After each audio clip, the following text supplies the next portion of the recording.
nos consola, que nos sustenta, que nos dá força, que nos dá coragem para a gente seguir em frente. E falar de livre-arbítrio é falar de nós, porque somos espíritos, todos nós já sabemos. Quando Kardec codificou essa doutrina espírita, ele traz para a gente que nós somos espíritos, porque até então sempre fomos espíritos, só que a gente encarnava, desencarnava sem nenhuma intuição sobre a vida futura, sem entender que o que nós fazemos na vida presente vai modelar o nosso destino. E a partir do século XIX, quando Kardec vai codificar essa doutrina lá na França, né, que ele passa a se chamar Allan Kardec, porque numa das manifestações mediúnicas, ele fica muito preocupado em relação a como ele iria escrever o livro dos Espíritos. A preocupação dele qual era? Como é que eu, Hippolyte Léon Denisard de Rivail, conhecido como professor Rivail, que escrevia vários livros sobre o planejamento educacional, como é que eu vou assinar o meu nome numa obra que não é de minha autoria? É quando um espírito se manifesta e ele fala que viveu com ele no tempo de Gales e eles eram druidas. E faz uma reverência e fala que o nome dele era Allan Kardec.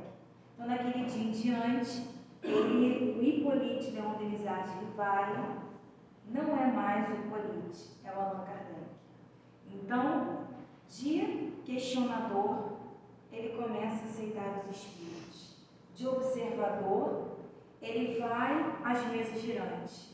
E assim ele começa a entender que não era só o fenômeno que estava sendo apresentado ali, que aquele fenômeno tinha alguma inteligência.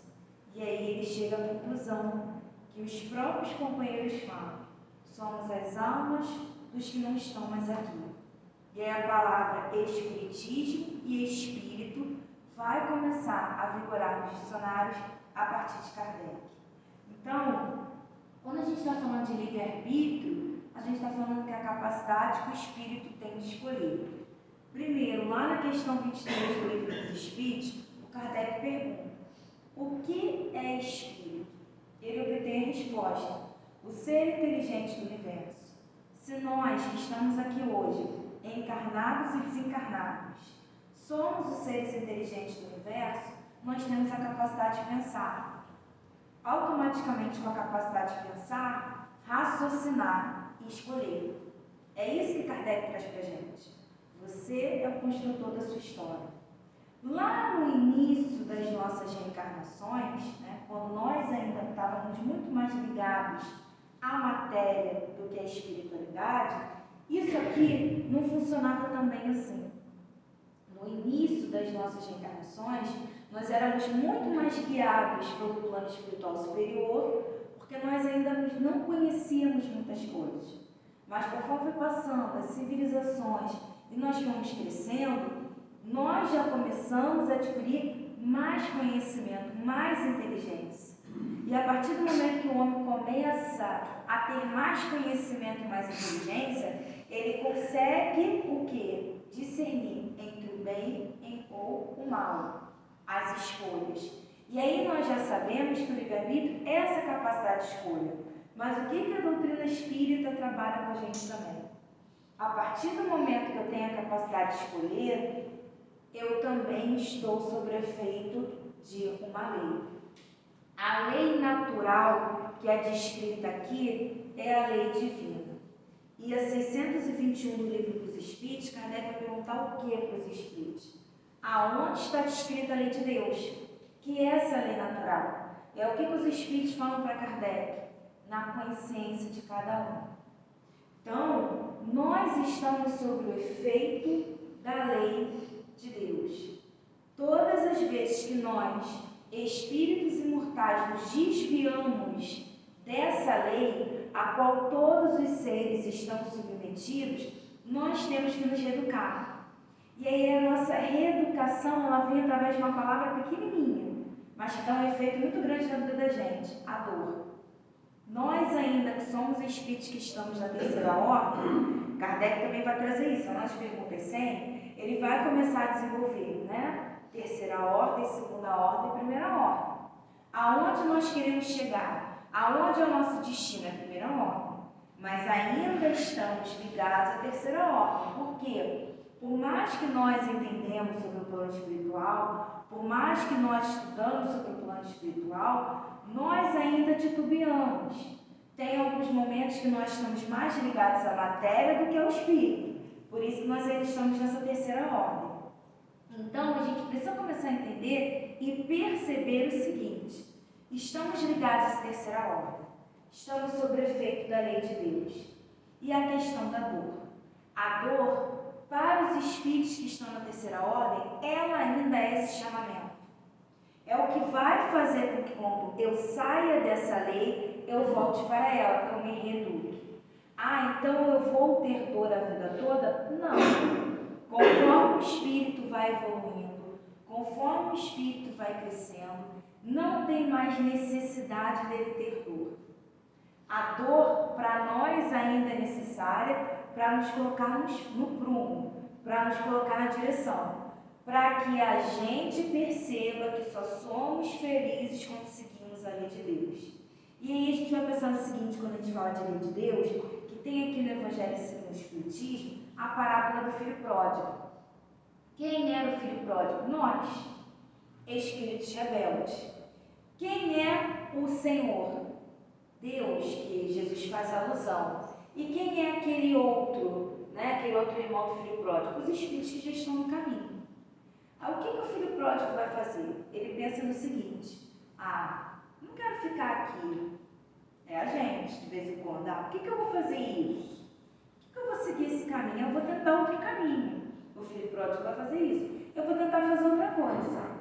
Só que quando ele faz essa outra coisa, ele começa a colher as consequências do ato dele.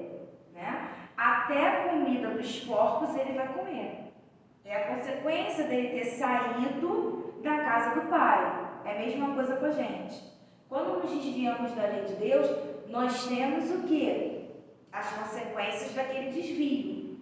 Então a dor chega para cada um de nós, cada um de nós vai passar dor de acordo com as suas necessidades, mas aquela dor assim, preste atenção, para você voltar. E aí o filho pródigo, o que acontece com ele? Chega um determinado momento que Jesus vai contando aquela parábola para a gente, aquela historinha que na verdade as histórias de Jesus eram fábulas, porque ele colocava a gente para poder pensar, para a gente poder raciocinar, para aplicar aqueles ensinamentos dentro da nossa vida, do nosso dia a dia. Quando o filho pródigo se conscientiza que na casa do pai ele era mais feliz, é o que acontece com a gente. Quando a gente se conscientiza que, seguindo a lei de Deus, nós somos mais felizes, o que o filho pródigo vai fazer? Ele vai retornar à casa do pai. É o que a gente faz, a gente retorna à lei. E aí o que o pai está lá? Esperando ele de braços abertos. Então, como fala o companheiro para a gente da doutrina, não existe, Deus não criou nenhum filho para perder. Não existe filho perdido, não existe filho transviado, não. Existem aqueles espíritos que estão ainda enlouquecidos, mas em determinado momento eles vão se conscientizar porque essa lei está dentro de nós, ela faz parte de nós, porque nós vivemos pelo fluido de Deus. O fluido de Deus, o fluido primitivo que está lá na Gênesis, deu origem a tudo que a gente conhece. Desde a matéria mais bruta, para criar os objetos, até a matéria mais sutis, nos mundos mais elevados. Então, esse fluido que é Deus, o fluido que vem de Deus, vai colocando, todos nós estamos ali emersos. Por isso que dessa lei ninguém foge. Então, todos os espíritos um dia estarão nessa lei. E quando todos nós estivermos nessa lei, nós não machucaremos mais o outro. Nós não faremos mais coisas ruins, porque eu vou saber o seguinte: tudo que eu fizer contra um companheiro de caminhada, eu vou estar, antes de atingir um companheiro, eu estou atingindo a mim mesmo. Seja um pensamento. Quando eu penso alguma coisa de alguém, esse pensamento passou por mim antes. Teve uma onda de energia. E o pensamento, ele já é colocado para a gente na doutrina espírita. Kardec, quando ele vai falar na Gênesis, da fotografia do pensamento, o que Kardec fala para a gente? O nosso pensamento plasma.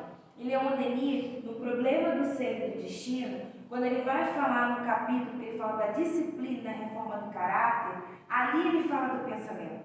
Ele vai trazer que o pensamento plasma, o pensamento vibra, ou seja, o que eu estou pensando, eu estou vibrando, eu estou emanando. Então, antes de atingir o outro, passou por mim. O meu gesto, o gesto que eu faço para o outro, vai atingir o outro, mas passou por mim. Então, todas as questões que nós estamos vivenciando, passa pela gente. Ou seja, a forma como eu falo, a forma como eu penso, a forma como eu estou agindo no dia a dia, tudo isso faz parte do meu livre-arbítrio. Agora, o que é o livre-arbítrio? A capacidade da escolha. Todos nós temos capacidade de escolher, mas todos nós, ao mesmo tempo que temos a capacidade de escolher, temos que colher os frutos daquela escolha, como a gente está colocando aqui.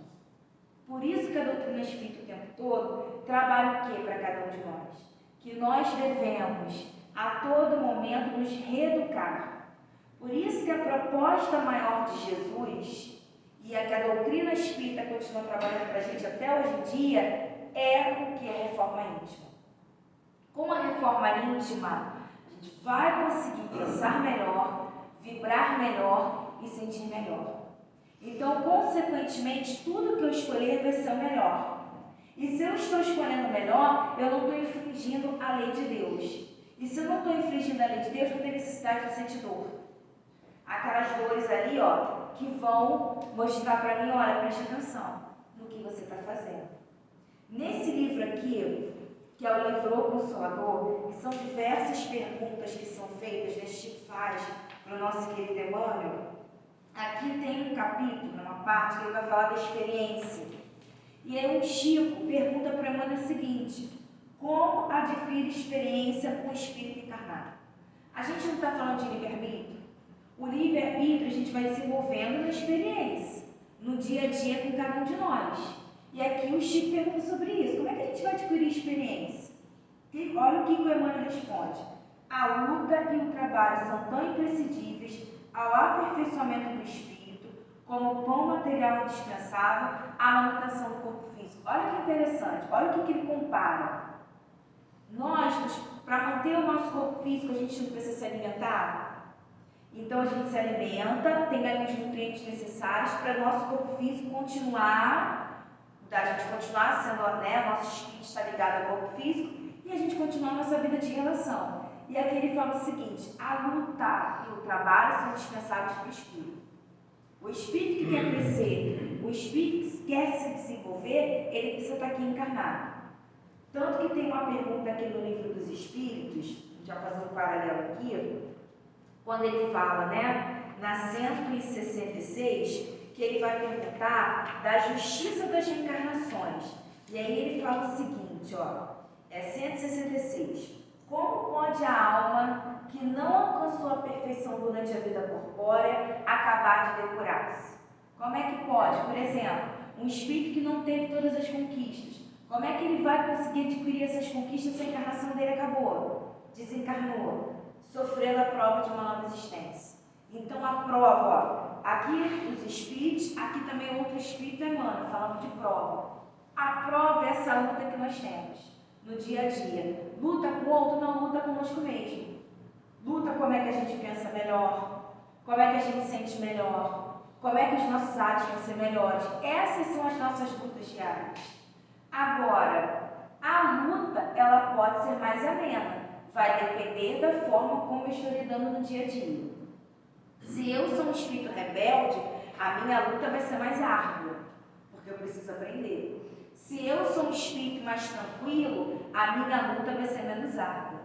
Pensando em relação a isso, aqui no Evangelho segundo o Espiritismo, nós temos uma parte que eu particularmente gosto muito dessa lição aqui, que é o capítulo 9, Bem-aventurados aqueles que são brandos e pacíficos, o item 8, obediência e resignação. E aqui quem fala pra gente é o Lázaro, Paris, 1863. E o que o Lázaro fala aqui é o que nós estamos vendo no dia a dia.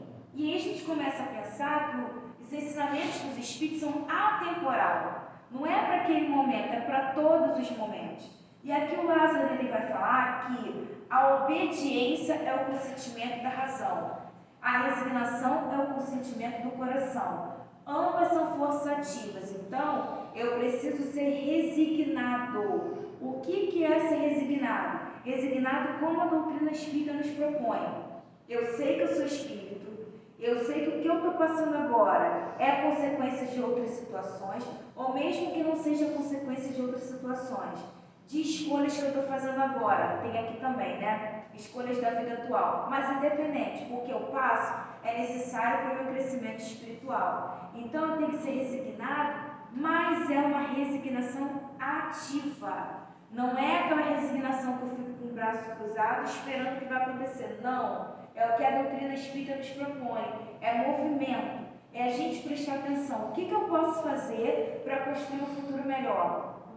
O que eu posso fazer para utilizar melhor o meu livre-arbítrio? O que eu posso fazer hoje para não ter tantas dores assim? E aqui ele continua falando, ó, cada época está assim marcada com o selo da virtude ou do vício que se deve salvar ou perder. A virtude da vossa geração é atividade intelectual, seu vício é indiferença moral. Quando eu estava lendo isso daqui, a gente começa a entender e estudar, né, sobre essa questão da indiferença moral. O que é espírito indiferente moralmente? É você não ligar para nada que o outro está sentindo. É você simplesmente continuar. E aí vamos pensar todo mundo junto. Isso ele está falando em 1863. Se a gente traz para o século 21, vamos prestar atenção, né? É a questão do seguinte: o que é essa indiferença moral? Por que nós estamos passando por guerras? Ninguém pensava que a gente fosse passar por uma guerra, né? Depois da Segunda Guerra Mundial, nós tivemos lá um acordo de paz entre os países da ONU. A ONU foi assinada por conta disso, a Organização das Nações Unidas, justamente para que os representantes das nações eles pudessem se organizar, ok? E pudessem, lá dentro da ONU, ter um conselho de segurança para que esses espíritos pudessem ali, no fundo de espíritos, encarnar espíritos, para que eles pudessem ali não deixar mais essa guerra acontecer. E aí aconteceu uma guerra agora. Quem diria que a gente viveria tantas questões de moranamento de terra?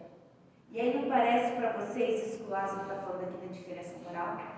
Por que a gente está vendo isso tudo? Por que a gente saiu de uma pandemia agora? Que dizimou tantas pessoas que precisavam passar? Precisavam. Mas a gente não pode ser duro por conta disso. O espírita não tem que ser duro. Não é porque o outro precisava passar. Não. Sim, o outro tinha suas questões, mas a gente tem que ter compaixão, a gente tem que ter piedade. A gente não tem que bater martelo sobre o que cada um tem que passar. Isso aí só Deus é que sabe. Só o guia espiritual daquela pessoa que tem, ele está ligado àquele planejamento espiritual que sabe. A gente não tem que estar batendo martelo na vida de ninguém. Mas eu estou trazendo a pandemia, estou trazendo a guerra, e esse desmoronamento de terra que a gente teve recentemente, né, novamente naquela região de Petrópolis, por que isso tudo está acontecendo? Para que a gente deixe essa diferença moral de lado. Para que a gente possa sentir a dor do outro. Para que a gente se coloque no lugar do outro. Para que a gente ajude as pessoas. É isso que o Lázaro está falando aqui. Porque a nossa geração, o vício da nossa geração é seguir, olhando só para frente e esquecer quem está do lado. Então esses flagelos que até o Evangelho coloca, eles acontecem para nos chamar a atenção, para a gente se mobilizar. Porque vamos falar de coisa boa também. Ao lado de tudo isso, quantas pessoas estão se mobilizando? Quantas pessoas estão ali nas fronteiras entre a Ucrânia e a Rússia, fazendo abrigos para refugiados, ajudando aqueles companheiros? Quantos de nós doamos mantimentos e outras questões para as pessoas em Petrópolis? Então, gente, pandemia. Quantas mensagens foram colocadas na internet para ajudar as pessoas? Quantas pessoas da área já da saúde que já não trabalhavam mais, porque já tinham se aposentado, foram para lá para poder trabalhar, para ajudar aqueles companheiros, né? Para estar ali na linha de frente, mesmo sabendo que podiam perder a sua vida. E quantos não perderam encarnados, mas foram para lá para ajudar os companheiros que estavam precisando, que estavam entrando no hospital e os médicos e os enfermeiros não estavam dando conta. Então, olha aqui, quanta mobilidade está acontecendo para a gente diminuir essa indiferença moral, para a gente utilizar o nosso livre-arbítrio para o bem, para a gente escolher coisas produtivas. Mas aqui no finalzinho, ele fala uma coisa mais interessante ainda. Espíritos, obedecer. Aqui quando ele fala espírito é encarnado ou desencarnado, ok? Obedecei, a grande lei do progresso, que é a palavra da vossa geração.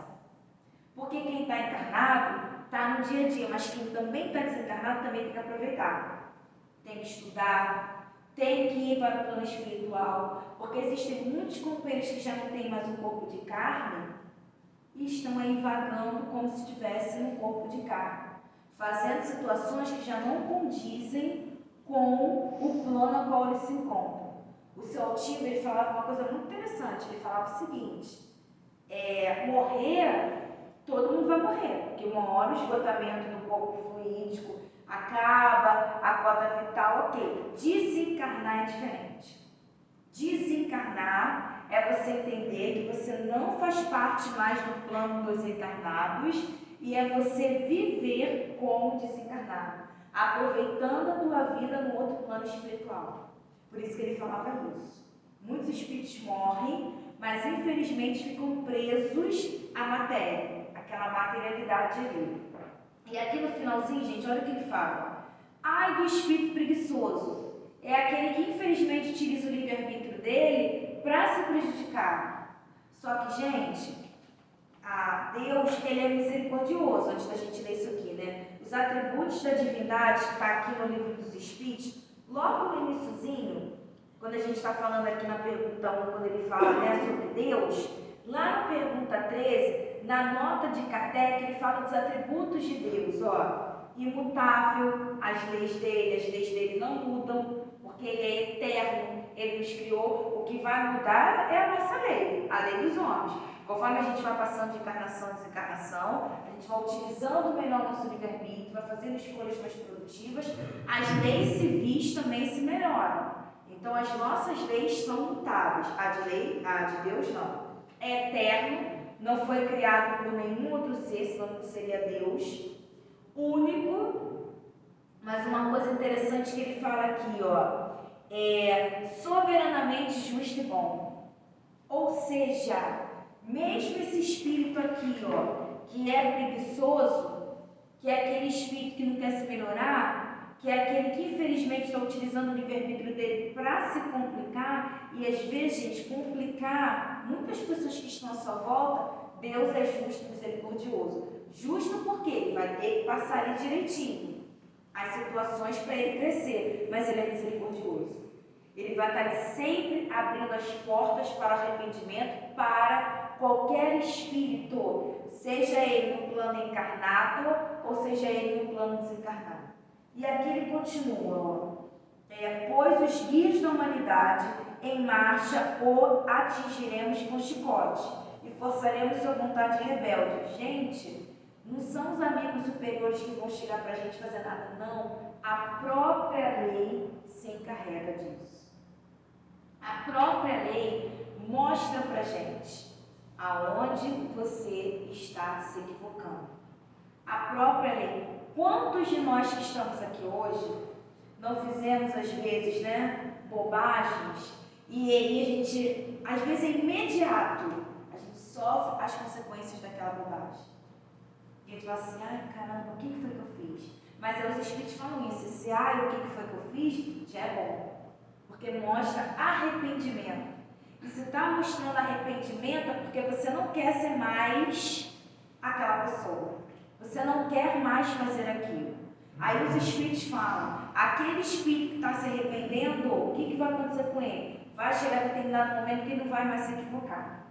Agora os espíritos também falam, aqueles que infelizmente ainda não se arrependem, que isso ainda não toca, esses sim vão ter uma caminhada mais extensa, porque eles precisam aprender. Assim como a gente também já teve a nossa caminhada extensa para a gente chegar como nós estamos hoje. E aqui ele fala, ó, toda resistência orgulhosa deverá ceder cedo ou tarde, mas bem-aventurados que são brandos, aqueles que estão seguindo a lei. Que se equivoca, a gente não se equivoca? Sim, mas a gente já sabe que errou, a gente vai pedir desculpa. Se a gente não consegue pedir desculpa porque não está mais com aquela pessoa, a gente vai fazer uma prece, a gente vai fazer alguma coisa. A gente fica, ai meu Deus, que foi, não vou conseguir ver essa pessoa hoje. A gente já tem dentro da gente essa questão da mudança, então a gente já está nesse caminho aqui, de tentar ser branco, de tentar ser pacífico. Há uma coisa que eu vou falar, né? Pacífico não é passivo. Não é que você vai ficar deixando tudo acontecer, não. Vamos lembrar de Jesus. Jesus era pacífico, mas ele era ativo. Quando ele tinha que se colocar, ele se colocava, mas com educação. Quando ele tinha que chamar a atenção de alguém, ele sabia como chamar a atenção. Lembra quando ele chegou lá? Não profetizai na casa do meu pai. Ali ele falou com energia. E aí, né, é sempre colocado nos filmes que ele deu escutada. Não, é porque a energia de Jesus, agora vamos imaginar um espírito puro, com toda aquela energia, quando ele chegou falando aquilo, aqueles espíritos que ali estavam, com certeza, ficaram envergonhados e foi saindo.